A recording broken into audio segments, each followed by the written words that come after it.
6 de la mañana con 3 minutos. Gracias por acompañarnos en Blue Radio. Hoy es sábado, es 20 de diciembre del año 2025. Muchas gracias a quienes han continuado en nuestra programación, tanto al aire en nuestros diales en las diferentes ciudades, como en www.bluradio.com, y también a quienes se conectan a esta hora en nuestra señal de YouTube, @BluRadioCo. Estaremos compartiendo las principales informaciones de las últimas horas. En nombre de todo el equipo del servicio informativo de Blue Radio, les saluda Miguel Cardosa y estaremos actualizándolos con las principales informaciones que resaltan a esta hora. Ya 20 de diciembre, estamos a pocos días de Navidad. Esa canción, que es del grupo Amistades Peligrosa, Me Quedaré Solo, es un grupo español bastante interesante. Una canción, por supuesto, que, como comentábamos fuera del aire, fue grabada muchos años antes de todos los que estamos antes que naciéramos, todos los que estamos en esta cabina de Blue Radio hoy sábado, y seguramente trae muchos recuerdos,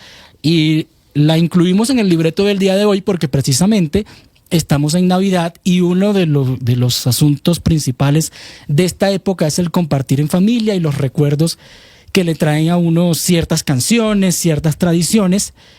Y Sebastián Martinelli, estoy acá con Sebastián, esta canción, por ejemplo, en mi caso me recuerda, porque en mi casa sonaba, cuando yo nací, como te decía, ya la canción era vieja, creo. Sin embargo, en mi casa sonaba mucho, y hay canciones que dejan esos recuerdos para siempre por el compartir en familia, un domingo, un sábado, cuando uno tenía la oportunidad. Y esta es una de ellas. Sí, Miguel, muy buenos días. También me trae recuerdos esta canción de cuando era pequeño. Es una canción de ya varios años, como lo decía usted. Y pues es de tradición sobre todo de la generación de mis papás. Mis papás son setenteros, más o menos. Entonces, pues claro, para ellos es más de, es una canción más de su época, para nosotros no. No obstante, son de estas canciones que son atemporales y que sigue sonando por más de que pasa el tiempo. Totalmente. Y en mi caso, bueno, más que a mis padres, a mí principalmente me gustaba la canción y se repetía con frecuencia. 6 de la mañana, 5 minutos. Entre tanto, vamos con las informaciones, actualizarlos con lo que ocurre en el país. Hay diferentes asuntos importantes. El gobierno ya tomó la decisión de declarar la emergencia económica tras el hundimiento de la reforma tributaria. Busca recaudar los 16.3 billones de pesos que estaban previstos en la reforma, y como recordemos, se archivó la semana anterior. Ahora el gobierno quiere recaudar este mismo monto. En materia política, los partidos conservador y liberal ya anunciaron que no van a una consulta, y también Cambio Radical.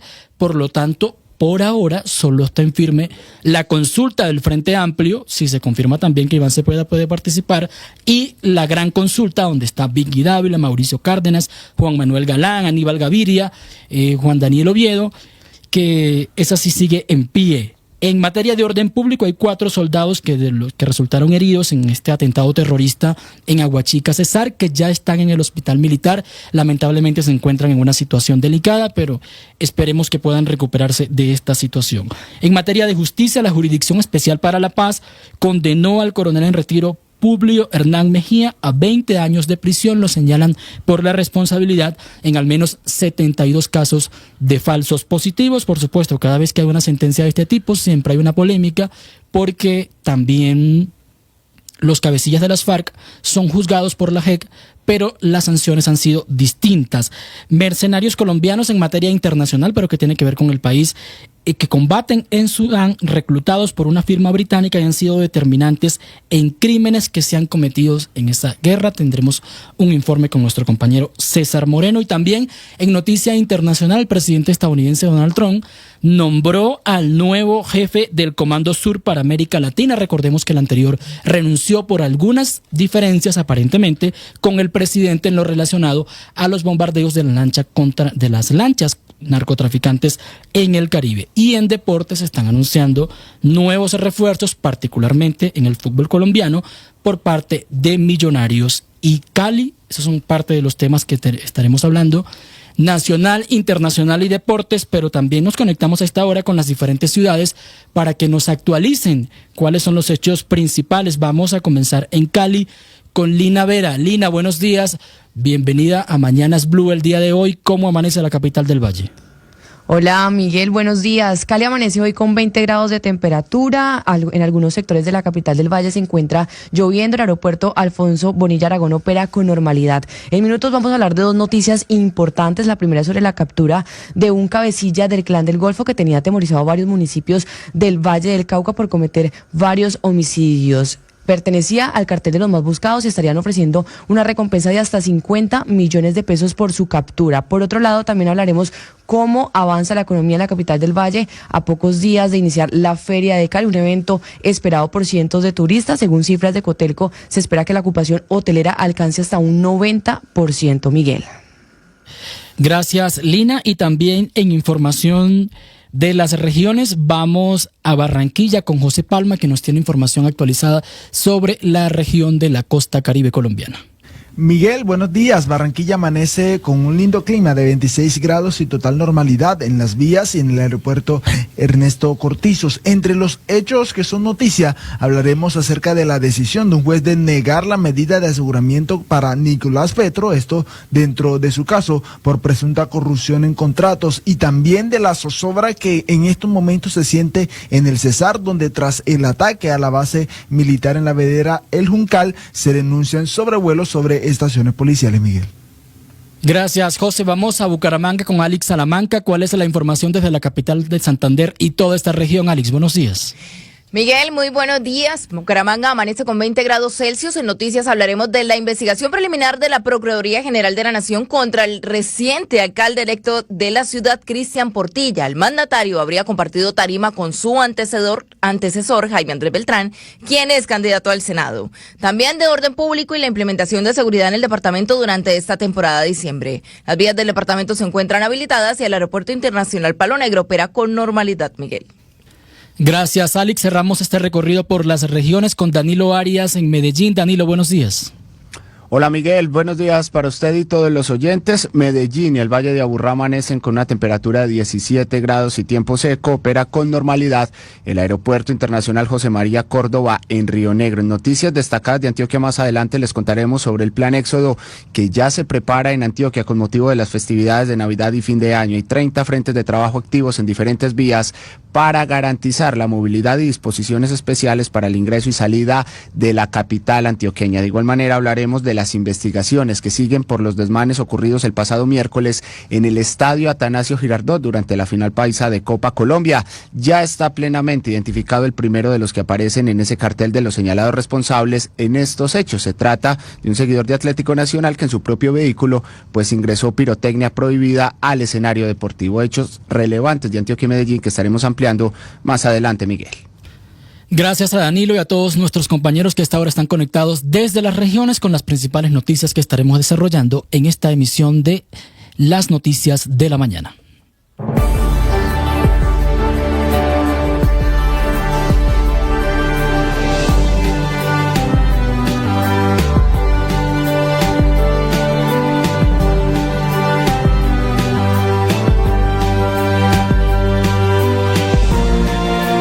El 2025 podría cerrar como el año más caluroso registrado. Sequías, incendios y olas de calor son la nueva normalidad. Los expertos advierten que aún hay esperanza, pero el tiempo se agota. ¿Y usted cree que aún estamos a tiempo de cambiar el rumbo? En Blue le ponemos cara a la radio. La selección Colombia vivió su mundial más recordado en 2014, en Brasil. No solamente porque por primera vez llegó a cuartos de final del torneo, sino porque vio a James Rodríguez, goleador de la Copa, y también como el mejor gol de este torneo. ¿Estás preparado para ver a la selección Colombia en la Copa del Mundo del 2026? 6 de la mañana, 12 minutos. Gracias a quienes continúan con nosotros en esta emisión de las noticias de la mañana. Comenzamos hablando de economía porque ha sido la información más resaltante de las últimas horas relacionada con una medida que está preparando el gobierno. Ya lo anunció el ministro de Hacienda, Germán Ávila, en lo relacionado al intento de recaudar la misma cantidad que se pretendía ingresar a las arcas oficiales por medio de la reforma tributaria que, recordemos, se hundió la semana anterior. El gobierno ya tomó la decisión de declarar la emergencia económica y que busca recaudar aproximadamente 16.3 billones de pesos. ¿Qué implica esta noticia? Nos lo detalla Marcela Peña.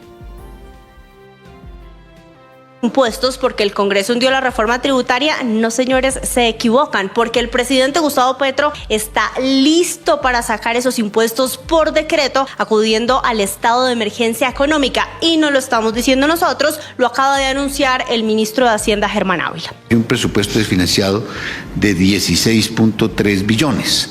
Por lo tanto, vamos a procurar que a través de la emergencia económica y de los decretos reglamentarios de esa emergencia, en los cuales se establezcan las medidas tributarias, podamos compensar esos 16 billones que fueron desequilibrados por parte del Congreso de la República. Los decretos de emergencia, esperamos hoy estar ya presentando el decreto de emergencia económica y esperamos a más tardar los primeros días de la próxima semana estar ya emitiendo los decretos reglamentarios. Ávila espera recaudar unos 16 billones de pesos. ¿Cómo puede hacerlo? Nos explica el experto en finanzas públicas, Germán Machado. El gobierno podría crear por decreto nuevos impuestos, cambiar tarifas de impuestos existentes, modificar condiciones y básicamente cualquier cosa que le pueda generar ingresos sin necesidad de pasar por el Congreso. En el gobierno son conscientes de que esta jugada se puede caer en la Corte Constitucional y tal vez por eso la declaran justo en el momento en que los magistrados de la Corte Constitucional salen a vacancia judicial. Solamente hasta el 10 de enero podrían sentarse a revisar el tema, pero además cuentan con tiempo a su favor, porque mientras no exista un fallo que tumbe la declaratoria de emergencia o sus decretos, el gobierno puede cobrar los nuevos impuestos y gastárselos. Les voy a poner un ejemplo. Este año el gobierno decretó la emergencia por la situación de orden público en el Catatumbo en febrero. 7 meses tardó la Corte Constitucional en determinar que esa declaratoria había sido legal y que los impuestos podían cobrarse. Gracias, Marcela, por esa información. Y frente a esta situación ya comenzaron a reaccionar los diferentes gremios económicos del país e incluso el presidente del Congreso, Lidio García, se ha pronunciado argumentando que no hay una causa excepcional o una medida, una situación sobreviniente que implique la necesidad de declarar esta emergencia económica. ¿Qué están diciendo los gremios, Alejandra Bello? Miguel, buenos días. Pues sí, las reacciones de los gremios ante este anuncio no se hicieron esperar y desde distintos sectores la principal crítica apunta a que la medida no cumpliría con los requisitos constitucionales. La ANDI advirtió que no existe un hecho sobreviniente grave e imprevisto que habilite al gobierno a acudir a esta figura excepcional. Según el gremio, las dificultades fiscales actuales responden a decisiones del propio gobierno y no a una crisis repentina. En la misma línea, el presidente de ANDEC, Alejandro Castañeda, aseguró que fabricar la crisis para luego decretarla como emergencia es manosear a la Constitución y advirtió que antes de poderes extraordinarios existen herramientas ordinarias. Abro comillas, hay fragilidad fiscal, sí, pero estructural, previsible y autoinfligida. Derroche, deuda más cara, presupuestos inflados, metas irreales y mala focalización del gasto. Perder una ley de financiamiento no es una catástrofe, es democracia. Antes de poderes extraordinarios están las herramientas ordinarias, recortar gasto improductivo, ajustar un presupuesto desbordado y mejorar la administración tributaria, aseguró Castañeda a través de su cuenta de X. Por su parte, en el ámbito político, el presidente del Senado, Lidio García, rechazó esta posibilidad de que la emergencia económica se use para imponer una reforma tributaria al considerar que afectaría la separación de poderes. Abro comillas, como presidente del Congreso rechazó cualquier intento del gobierno de declarar emergencia económica solo porque este Congreso, en uso de su autonomía, no aprueba nuevos impuestos para cubrir los déficits presupuestales. No permitiremos que un estado de excepción premie la irresponsabilidad fiscal ni nos traslade la obligación de cubrir con más impuestos las consecuencias de una gestión presupuestal deficitaria, indicó el presidente. Por último, la presidenta de AmCham, María Claudia Lacutir, afirmó que sí hay fragilidad fiscal, pero eso no significa que exista un escenario constitucional de emergencia económica. Son las diferentes reacciones que por supuesto van a seguir aumentando, y frente a esta situación que evidentemente tendría que evaluarla la Corte Constitucional, como también tiene otros chicharrones como incluso la reforma pensional sobre la cual aún no hay una decisión, el presidente de la Corte, precisamente el magistrado Jorge Enrique Ibáñez, estaría evaluando citar a una sala plena extraordinaria la próxima semana para comenzar con urgencia el trámite de la discusión de la emergencia económica en caso de que el gobierno expida el decreto correspondiente. Una información que reveló anoche el director del sistema informativo de Blue Radio, Ricardo Ospina, y precisamente esto, si ya el presidente de la Corte lo está evaluando, al llegar oficialmente el decreto es porque está entendiendo la gravedad de lo que esta medida implica.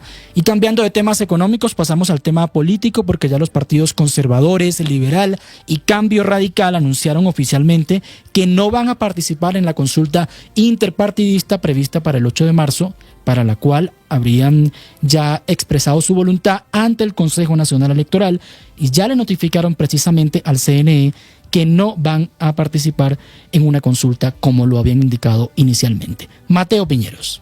Pues son 3 los partidos que se bajaron de la consulta interpartidista del 8 de marzo. Cambio Radical, el Partido Liberal y los conservadores le enviaron cada uno por aparte una carta al Consejo Nacional Electoral en la que desisten de su intención de ir a una consulta. Es importante recordar que el Partido Liberal aún no tiene candidato presidencial, tampoco Cambio Radical, y el Partido Conservador aún no ha elegido a su candidato. El senador Efraín Cepeda, presidente del Partido Conservador, esta semana ya había adelantado una idea que tenían en la colectividad, y era ir a una encuesta. Encontré que ya no hay consensos para actuar en la consulta interpartidista y que de pronto nos situamos más cerca del ala de una encuesta, y creo que ese sería un mecanismo expedito, una encuesta entre diferentes partidos, diferentes precandidatos, y pues hoy veo remoto que participemos en esa consulta interpartidista. Mientras tanto, en las últimas horas se dio una reunión entre los 6 precandidatos de la Gran Consulta por Colombia con el exministro de Defensa Juan Carlos Pinzón y la senadora Paloma Valencia, ambos candidatos presidenciales. Sin embargo, aún no hay acuerdo para que ellos dos hagan parte de esta alianza. Pinzón se ha dicho en diferentes oportunidades que respeta a los precandidatos de esa coalición. A mí esa consulta que se ha armado me genera mucho respeto.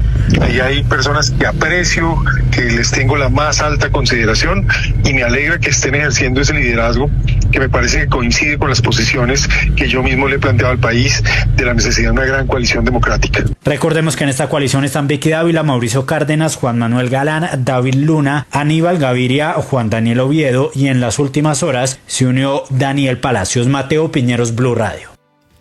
Gracias, Mateo, por esa información política, y precisamente como está la situación actualmente, irían a la consulta solamente el grupo que mencionaba Mateo, que es la denominada Gran Consulta: Vicky Dávila, Mauricio Cárdenas, David Luna. Allí no está Pinzón, tampoco otros candidatos que le han hecho el llamado. Por ahora queda ese grupo, está Abelardo Vélez Priella, está Paloma Valencia, y tendrá que definirse qué va a pasar con el Partido Conservador, Liberal y Cambio Radical.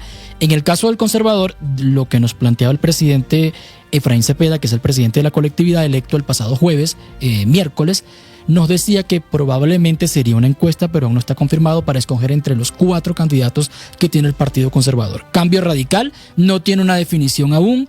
Los liberales, Héctor Olimpo Espinosa renunció a su candidatura, le habrían ofrecido el aval a Daniel Palacios. Ya Daniel Palacios no iría con el aval liberal, porque ya el liberal dice que no va a la consulta.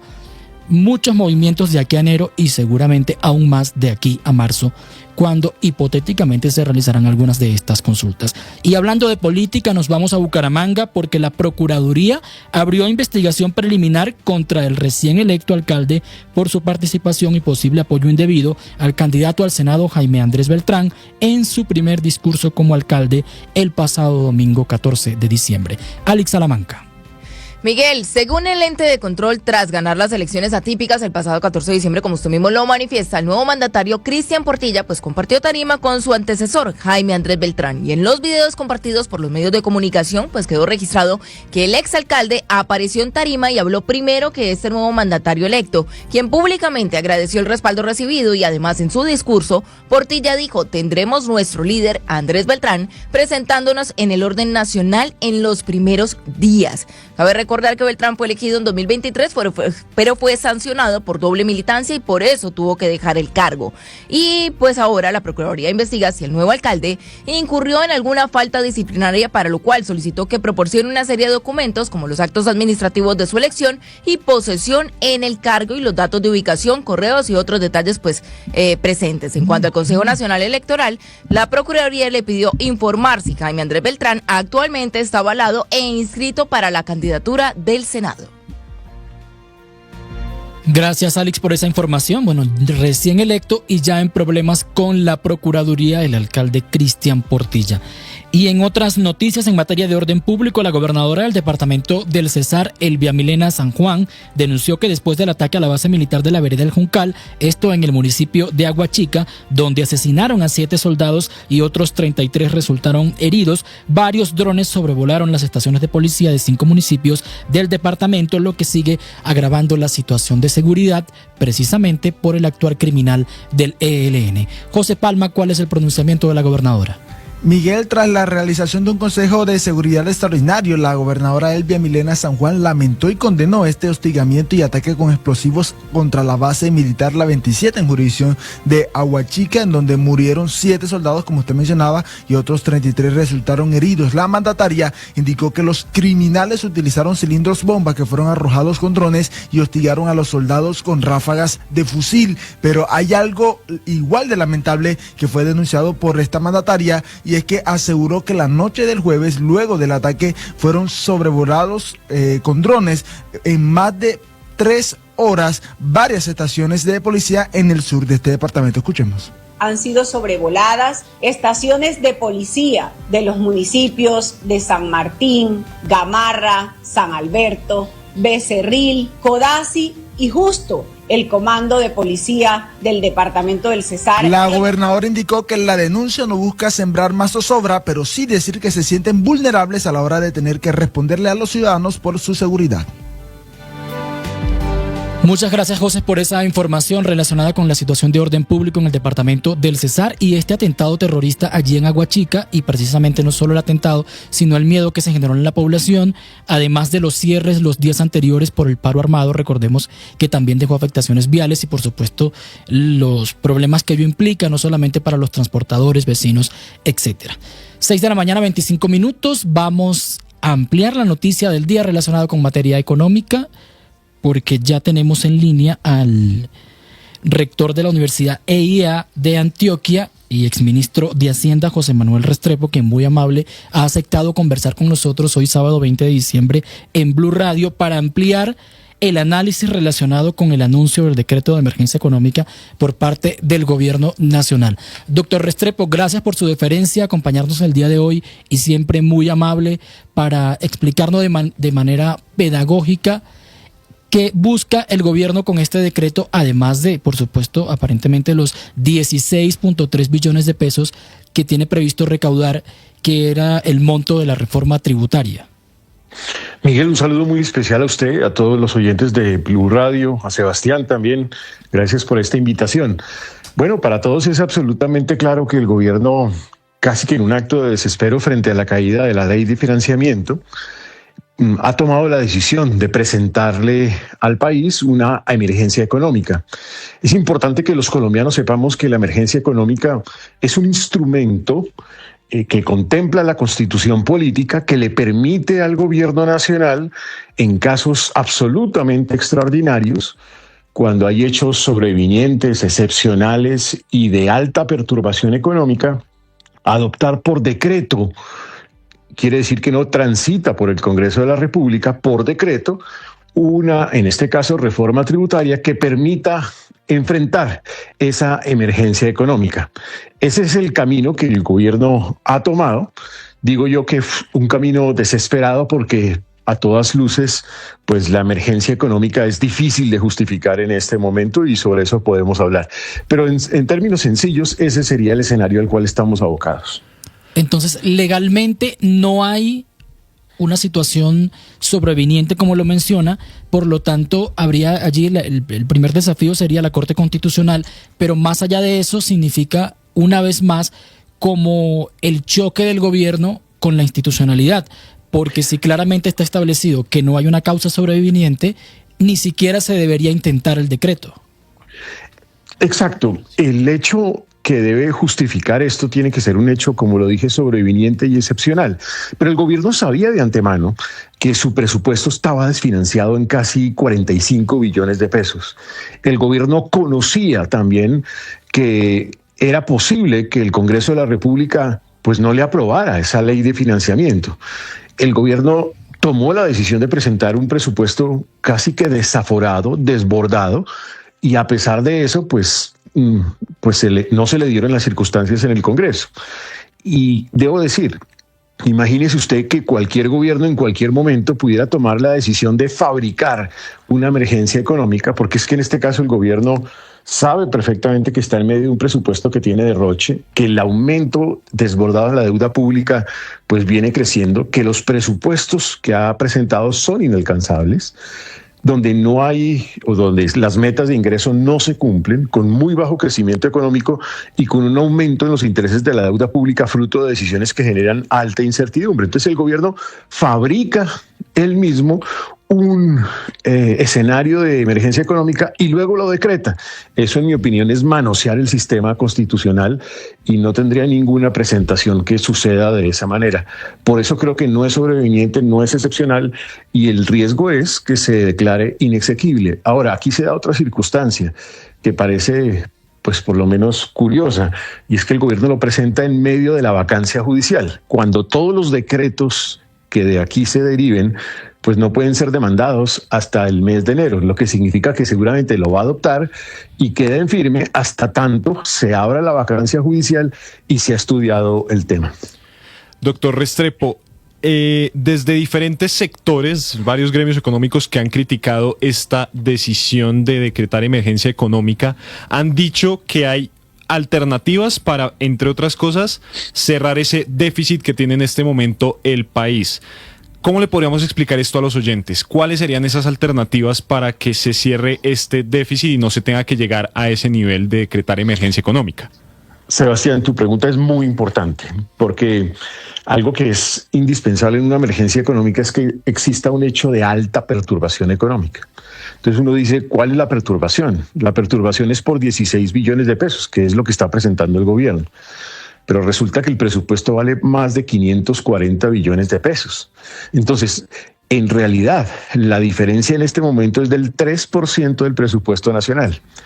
Todos aquellos que hemos sido ministros de Hacienda sabemos perfectamente que 15 billones de pesos en un presupuesto de 545 no es un problema gigantesco. La verdad es que es un problema menor.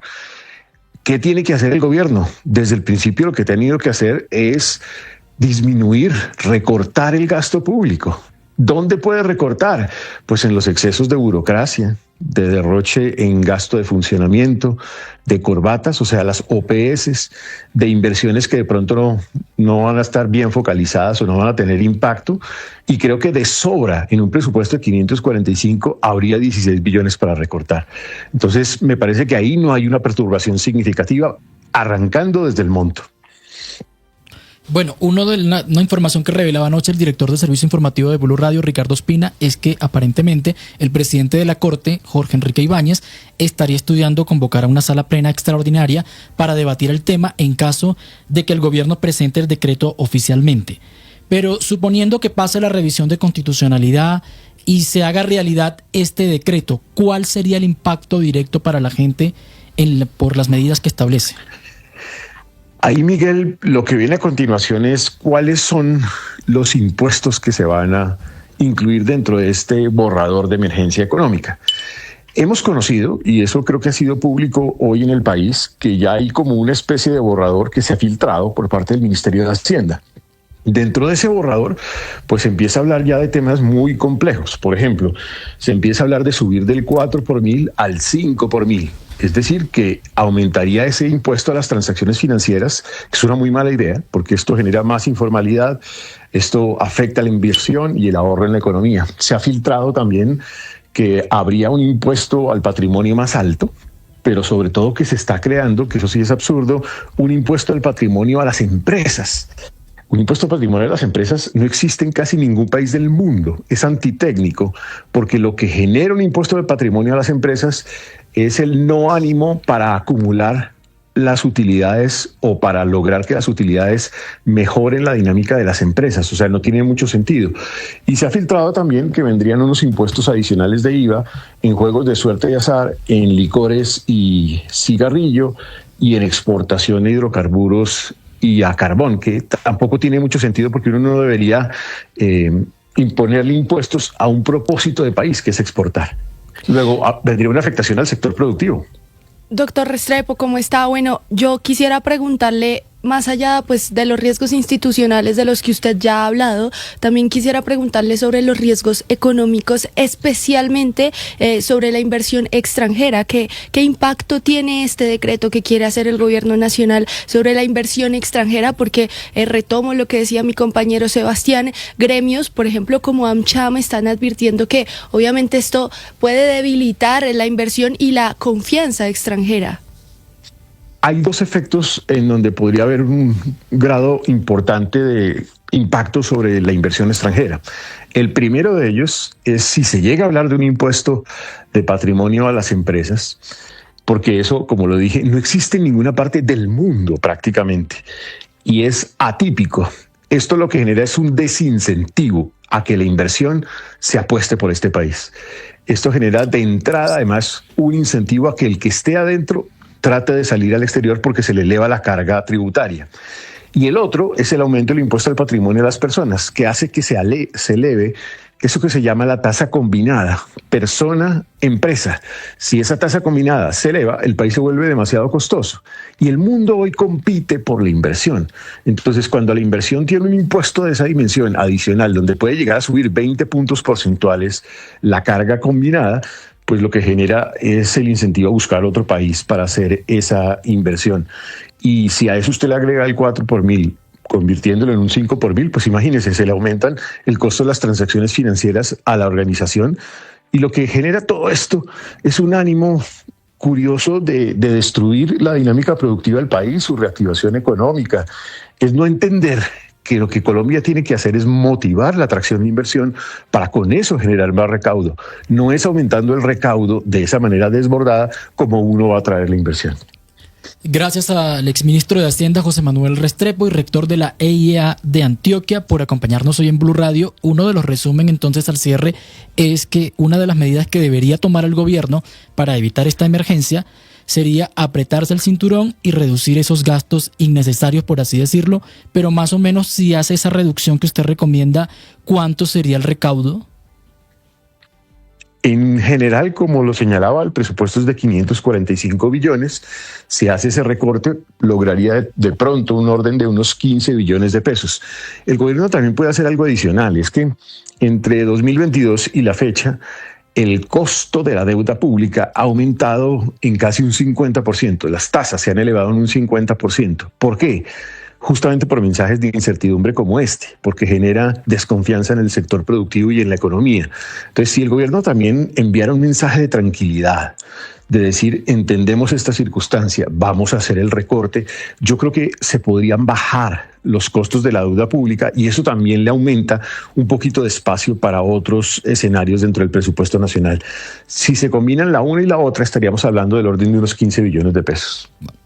Ya casi los 16.3 billones, quedaría solamente faltando 1.3 billones, que sería aún menos de lo que usted dice que se puede manejar. Muchas gracias por esta ilustración y explicarnos en qué consiste por ahora un borrador de decreto que todavía no se ha oficializado por parte del Ministerio de Hacienda.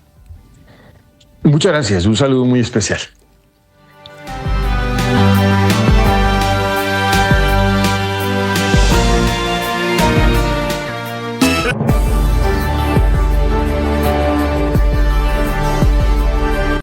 Hola, soy María Consuelo Araujo, panelista de Mañanas Blue. Y en estas fiestas quiero desearles mucha alegría, salud, prosperidad. Feliz Navidad 2025. En la calle 96.9 FM se respira un nuevo aire. Nuevas conexiones. Nuevas aventuras. Esta vez avanzamos hacia un nuevo universo. Donde todos y todas son bienvenidos. Seguimos creciendo. Y moviéndonos en lo que nos inspira. Nos emociona y nos conecta. Sé parte de una nueva calle que siempre está en movimiento. 96.9 FM. En Suiza existe un tren subterráneo futurista que transporta mercancía sin conductor y funciona las 24 horas del día. Su meta, reducir el tráfico en las carreteras. Y usted... Continuamos con más información y ahora tenemos detalles de situaciones de orden público en el país que lamentablemente forman parte de nuestra cotidianidad, porque 4 soldados de los que resultaron heridos en el departamento del Cesar por este atentado criminal del ELN fueron trasladados hasta el hospital militar en Bogotá.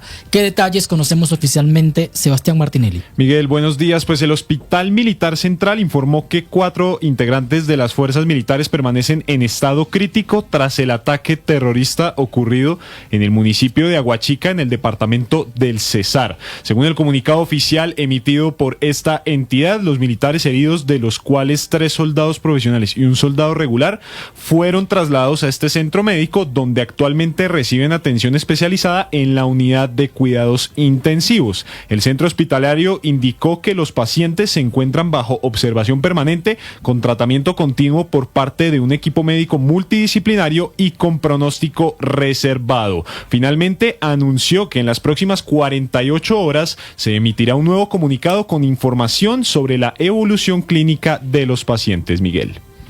Gracias, Sebastián. Y también hablando de este tema, vamos a Bucaramanga porque tenemos información de que a Medicina Legal de la capital de Santander precisamente llegaron los cuerpos de los soldados que murieron en este ataque del pasado jueves en horas de la noche en el departamento del Cesar. Allí Aguachica, recordemos que aunque está en el departamento del Cesar, queda muy cerca del norte de Santander y de Santander. Alex Salamanca, ¿qué detalles conocemos sobre el traslado de los cuerpos de los militares asesinados? Miguel, pues allí se realizarán los procedimientos forenses correspondientes que incluyen la plena identificación de las víctimas, la determinación oficial de las causas de la muerte y la recolección de evidencias necesarias para la investigación judicial y militar antes de que los cuerpos sean entregados a sus familias para las exequias. Uno de los soldados fallecidos pues era oriundo de Bucaramanga, el coronel Gerson Iván Molina, comandante de la 5ª Brigada del Ejército, pues rechazó el ataque. Utiliza medios de lanzamiento, drones y fusilería para atacarlo. Lamentablemente tenemos personal que resulta impactado por este tipo de acciones y fallecen 7 personas, llevamos hasta el momento. Lamentablemente fallecieron 6 de manera inmediata y hoy perdemos otro de nuestros hombres. Estaba prestando un servicio militar hace 4 meses. Lamentamos profundamente la pérdida de nuestros soldados. Y ya estamos en periodo de recuperación del personal que tuvo que ser objeto de operaciones y de requerimientos quirúrgicos.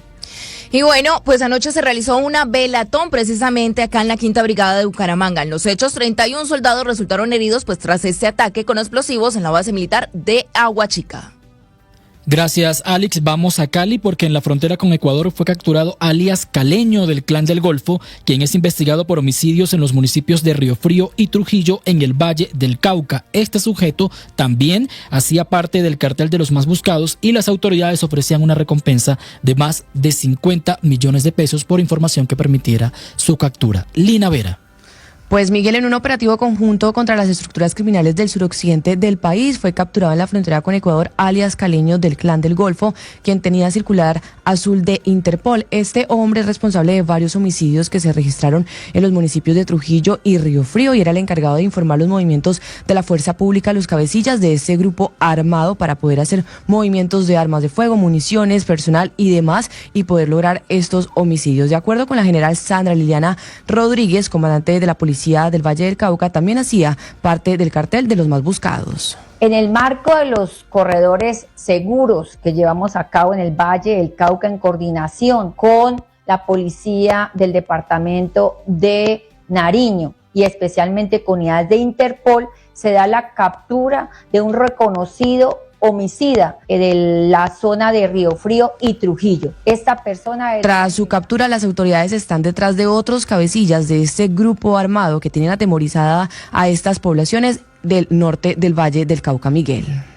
Gracias, Lina. Desde la capital del Valle vamos ahora a Barranquilla porque Nicolás Petro no irá a la cárcel por ahora en medio del proceso por presunta corrupción en contratos de la gobernación del Departamento del Atlántico, en los que se le investiga por al parecer tomar para él más de 100 millones de pesos. A pesar de que le imputaron 5 delitos, el juez del caso solo le halló aparentes vínculos con 2 de ellos. ¿Qué detalles tenemos de la diligencia judicial? José Palma.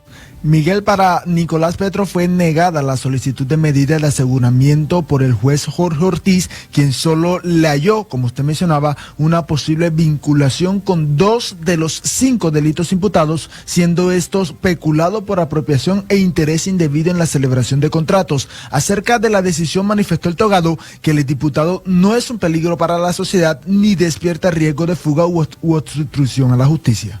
En mérito de lo expuesto, el juzgado 14 penal municipal con funciones de control de garantías de Barranquilla resuelve no imponer medida de aseguramiento alguna en contra del ciudadano Nicolás Fernando Petro. De hecho, acerca de los delitos, falsedad en documento público, tráfico de influencias y falsedad en documento privado, mencionó el juez que la Fiscalía no envió la totalidad de las pruebas presentadas en audiencia, señalando que en cambio le llegaron pruebas que no hacían parte de este proceso en específico. Este fue el regaño de la fiscal Lucy Laborde. Esto es grave. Me cansé de buscar esos documentos y de repetir en el mundo de carpetas que se me dieron de traslado. Hubo 2 traslados. La decisión fue apelada tanto por la Fiscalía como por la defensa de Nicolás Petro, Miguel.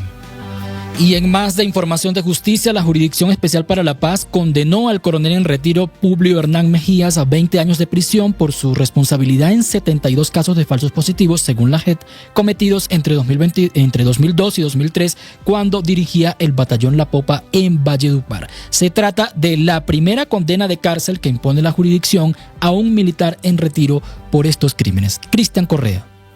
La Jurisdicción Especial para la Paz condenó este viernes al coronel en retiro Publio Hernán Mejía Gutiérrez a 20 años de prisión por su responsabilidad en 72 ejecuciones extrajudiciales conocidas en Colombia como falsos positivos, cometidas mientras estuvo al mando del Batallón de Artillería número 2 de La Popa, con sede en Valledupar. La sentencia fue emitida por la sección de ausencia de reconocimiento de verdad de la JEP y constituye la primera condena de cárcel impuesta por este tribunal en un juicio adversarial contra un alto oficial del Ejército por este tipo de crímenes. La magistrada Reinere de Los Ángeles Jaramillo, de la Jurisdicción Especial para la Paz. Luego de los análisis detallados y exhaustivos de cada uno de los criterios antes reseñados, impone una sanción ordinaria al coronel en retiro Publio Hernán Mejía Gutiérrez de 20 años de privación efectiva de la libertad.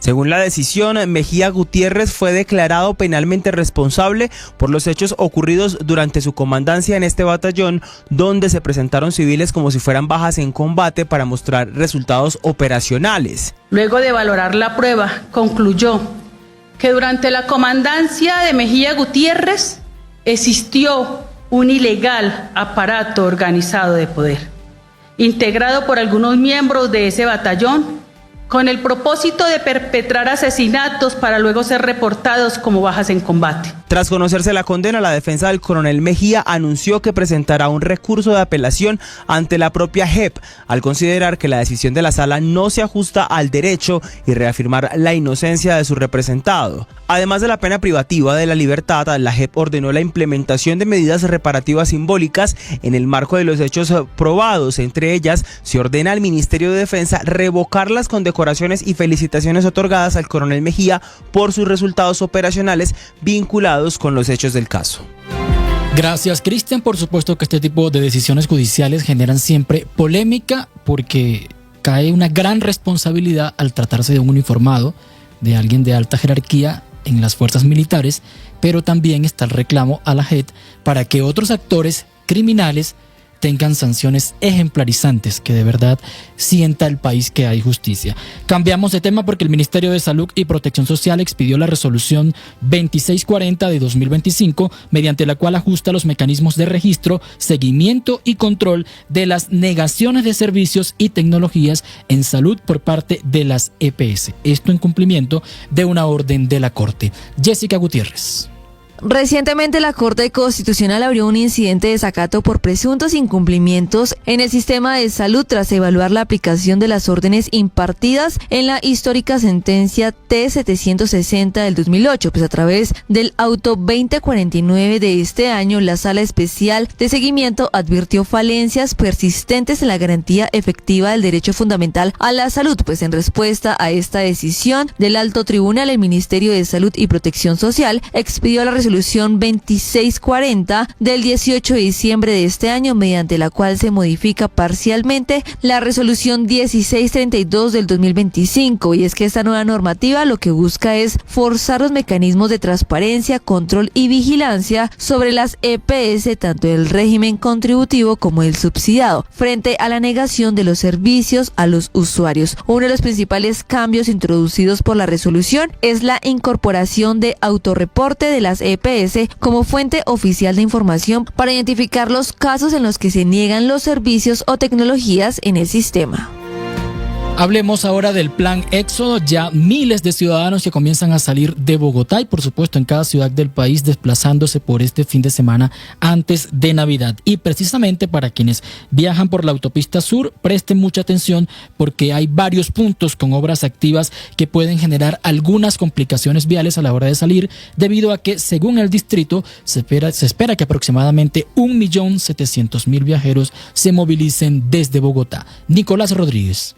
Y mucha atención porque si usted va a salir por la autopista sur, hay cierres importantes por obras de adecuaciones y de valorización que se adelantan sobre la zona. En el primero de estos es en el sector de Venecia, entre la autopista sur y la calle 18 sur con avenida 68, porque en este punto se está realizando una obra que va en este momento en el 67,58%, que tiene que ver con las adecuaciones de los puentes vehiculares y también la ampliación de la calzada. Si usted va por este mismo tramo, tiene que tener presente que también se están adelantando las obras sobre el puente de Venecia, que recordemos que desde el lunes pasado el deprimido, que duró cerrado 24 horas, también está en ejecución, por lo cual también hay reducción a un carril sobre este punto de la autopista sur. El otro punto que también tiene complicaciones es la NQS por Bosa, porque es una obra que va en el 46,52%, pero aquí lo que se está haciendo son adecuaciones de los andenes y de dos calzadas por ambos sentidos, por lo cual también puede retrasar el viaje si usted va hacia municipios como Melgar o como Girardot. Sin embargo, cifras entregadas por el distrito, se espera que por lo menos desde hoy salgan 1.7 millones de pasajeros para la época de Navidad y están dispuestos en las terminales de transporte 125.000 vehículos. Solamente el 17 de diciembre salieron más de 30.000 pasajeros por aerolíneas y terminales terrestres. Se espera que las llegadas sean a destinos preferidos como Girardot, Sogamoso, Cali, Ibagué, Villavicencio, Cúcuta, Bucaramanga, Neiva, Fusagasugá y Pereira. Y cabe recordar que por lo menos para el próximo viernes 26 de diciembre se levanta la medida del pico y placa, y para quienes piensan llegar a Bogotá en el Puente de Reyes del 12 de enero aplica la medida del pico y placa regional, por lo cual desde las 12 del mediodía hasta las 4 de la tarde entran vehículos con placa terminada en número par, y de 4 de la tarde a 8 de la noche vehículos con placa terminada en impar. Y en Antioquia las autoridades tienen 30 frentes activos para atender emergencias viales durante este fin de semana, cuando cientos de viajeros esperan llegar donde sus familias a pasar Navidad. Y por las terminales de la ciudad de Medellín se movilizarán hasta Año Nuevo más de 5 millones de pasajeros. Danilo Arias. Miguel, aunque se presentan afectaciones puntuales, las autoridades reportan que los corredores con mayor flujo vehicular en el departamento permanecen habilitados y recomiendan a los conductores transitar con precaución, respetar la señalización y acatar las indicaciones en cada tramo. En el suroeste, occidente, oriente, norte, Magdalena Medio, Urabá, Bajo Cauca, Nordeste y el área metropolitana se concentran esas labores de atención por deslizamientos, pérdida de banca y deterioro de la calzada, especialmente en vías secundarias y terciarias que conectan a municipios como Fredonia, Andes, Jardín, San Carlos, Granada, Urrao, entre otros. Al respecto, el secretario de Infraestructura de Antioquia, Horacio Gallón.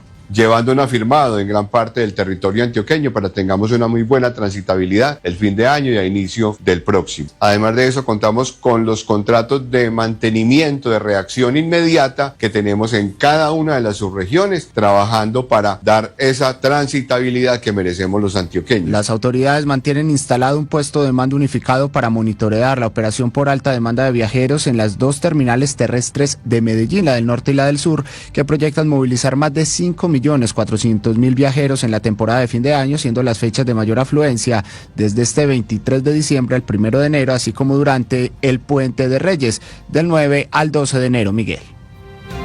Gracias, Danilo. Y a 5 días del inicio de la Feria de Cali, Migración Colombia estima que a la ciudad llegarán más de 100.000 turistas y la ocupación hotelera en la ciudad será de aproximadamente 82% de acuerdo a los datos de los gremios. Lina Vera. Pues Miguel, ya comienzan a llegar los visitantes de otras ciudades de Colombia internacionales para disfrutar de la versión número 68 de la Feria de Cali. Estos 5 días de feria son considerados los más importantes a nivel económico de la ciudad, pues el sector hotelero superará hasta el 90% de ocupación, así lo dio a conocer la secretaria de Turismo de Cali, María Fernanda Campuzano. Que esperamos que la ocupación hotelera llegue al 90%. Esto para la ciudad es muy importante. Ustedes saben bien que la economía de Cali, parte del turismo, lo que hace el turismo es activar la economía en la ciudad. Estamos hablando de más de 100.000 personas que van a llegar a la ciudad. Creemos que van a ser un 2% más a lo que se tuvo en la feria anterior. Recordemos que la Feria de Cali no solo beneficia a la ciudad, sino a otros municipios del Valle del Cauca, donde el turismo también se dinamiza durante esta época. Finalmente, Migración Colombia aseguró que en esta temporada tendrá un incremento del 9% en movimientos migratorios del aeropuerto Alfonso Bonilla Aragón, convirtiendo a Cali en un destino estratégico y atractivo a nivel internacional. Miguel. Gracias, Lina. En noticias internacionales, mercenarios colombianos que combaten en Sudán, reclutados por una firma británica y han sido determinantes en los crímenes que se han cometido en esa guerra, es una revelación que está haciendo el periódico The Guardian de este país. César Moreno nos tiene la información porque es un tema que ya se venía hablando desde hace varias semanas sobre los mercenarios que son reclutados para ir a combatir en estas guerras y terminan allá en condiciones bastante precarias. En el mundo, cientos de mercenarios colombianos combaten en la guerra en Sudán al lado de las Fuerzas de Acción Rápida, la RSF, esto es por sus siglas en inglés, el grupo que lucha contra el ejército regular y que ha sido acusado de crímenes de guerra en la llamada Batalla de Al-Fasher, según asegura el diario The Guardian británico en una investigación exclusiva. Los mercenarios fueron reclutados por una compañía británica con sede en Londres llamada Zeus Global, dirigida por 2 individuos que la semana pasada aparecieron en una lista del Departamento del Tesoro estadounidense dentro de un grupo de personas de origen colombiano que fueron objeto de sanciones, precisamente por su implicación en la guerra de Sudán.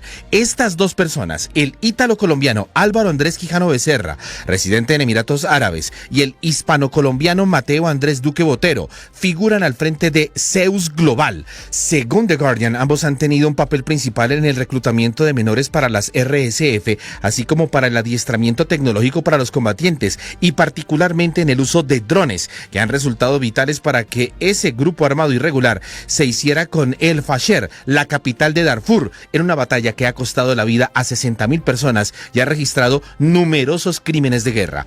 Esas armas, los drones de largo alcance que tristemente vimos cómo operan ayer en el oriente colombiano, requieren de ayuda externa para operar y sabemos que la operación de mercenarios colombianos ha sido un componente fundamental de esta asistencia externa, según señaló al prestigioso diario británico Mike Lewis, investigador independiente que formó parte de un panel de expertos de la ONU sobre Sudán. El experto denunció la laxitud legal en el Reino Unido que permite crear este tipo de empresas y que equivale a un pasaporte para los criminales de guerra. Gracias, César Moreno, por esa información. Y el presidente estadounidense Donald Trump nombró como jefe del Comando Sur para América Latina a un teniente general de los Marines, según lo que informó el Pentágono, al tiempo que el presidente afirmó no descartar una guerra con Venezuela. De ser confirmado por el Senado, el teniente general del Cuerpo de Marines, Francis Donovan, sucederá a un almirante que, según la prensa, criticó los ataques contra presuntas narcolanchas frente a las costas de Venezuela. Recordemos que Estados Unidos ha desplegado un importante dispositivo militar en el Caribe y que aproximadamente ya son 100 personas muertas que iban en estas lanchas atacadas por Estados Unidos. Y al cierre les tenemos deportes porque hay información de los equipos nacionales que se siguen preparando para la próxima temporada y precisamente Millonarios y Cali anunciaron nuevos refuerzos. Juan David Rivera.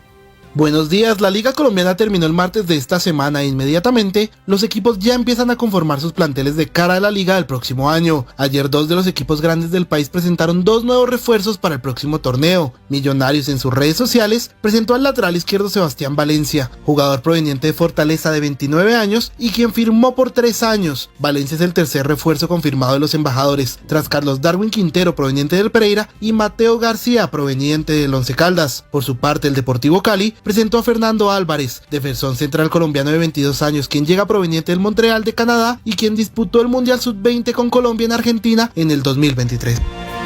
Pero además de estos refuerzos, lamentablemente es noticia también la violencia en las canchas. Y después de conocerse el cartel de los más buscados por la batalla campal en el estadio Atanasio Girardot, las autoridades ya identificaron el primero de ellos. Se trata de un hincha, lamentablemente de Atlético Nacional, que ingresó su camioneta cargada de pólvora para la tribuna sur y ya hay algunos videos que comprobarían su responsabilidad. Danilo Arias, ¿qué detalles se conocen? Sí, Miguel, es una camioneta blanca con gran cantidad de pirotecnia que ingresó por la puerta que habitualmente pues ingresa el bus de Atlético Nacional allá al estadio Atanasio Girardot. Las imágenes captaron que posteriormente toda la carga fue ingresada por pasillos de la tribuna occidental, los mismos que recorren los jugadores y el cuerpo técnico para llegar al camerino y finalmente la entregaron a miembros de la barra en la tribuna sur. Sobre el responsable, el alcalde Federico Gutiérrez manifestó con videos que ya fue identificado, incluso requerido por agentes de tránsito en las vías de la ciudad y que deberá responder ante la justicia, no sin antes lamentar que un funcionario del equipo verdolaga en el estadio lo alertara previamente para que modificara su vestimenta y saliera de allí. Una persona, que al parecer es funcionario de uno de los equipos, del equipo nacional, de alguna forma se da cuenta que a esta persona le estamos haciendo el seguimiento en las cámaras y va y le avisa que ya estaba identificado. Ahí le dicen, estás pillado, y él sigue, se va, busca básicamente para que no sea identificado, ponerse un buzo. ¿Y qué hace? Se va del estadio. Por lo pronto se espera, Miguel, que en los próximos días se conozcan las sanciones colectivas a las barras y a los clubes luego de que se reúna la mesa de seguridad y convivencia en el fútbol. Gracias, Danilo, por esa información. Así llegamos al final de esta emisión de las noticias de la mañana. Recuerden ampliar estas y otras informaciones en www.bluradio.com. También seguirnos en nuestras redes sociales y, por supuesto, cada hora los estaremos actualizando con los principales hechos que vayan ocurriendo en el transcurso del día.